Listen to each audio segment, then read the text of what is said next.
Mayk tug'ilgan paytda nafas olishni to'xtatdi. Birdaniga ustiga bir chumchuq qo'ndi va tumshug'i bilan Maykning tumshug'iga urdi. Mayk shu zahoti hayotga qaytdi. Bu voqeani ko'rgan hamma hayratda qoldi. Shu kundan boshlab Mayk umrini qushlarni himoya qilish bilan bag'ishladi. Bir kuni Mayk uyidagi qushlarning o'lganini ko'rdi.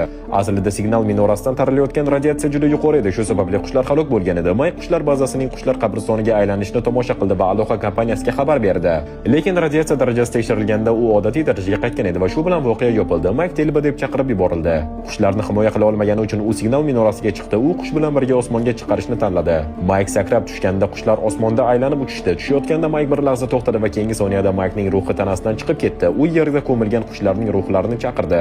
O'sha paytda qushlarning ruhlari Mayk bilan birlashdi va Maykning tanasiga energiya tobora ko'paydi. Shu payt hammaning mobil telefonlari havoga ko'tarildi. Barcha telefonlar qora bulutga to'plandi. Keyin esa bir tirnoq hosil bo'ldi. Tirnoq signal minorasini yo'q qildi va keyingi daqiqada telefonlar aloqa kompaniyasining boshlig'ining uyiga kirib o'rab olishdi. Bir telefon boshlig'ining og'ziga kirib ketdi va bir necha telefonlar uchib kirib boshlig'ining qornini portlab ketdi.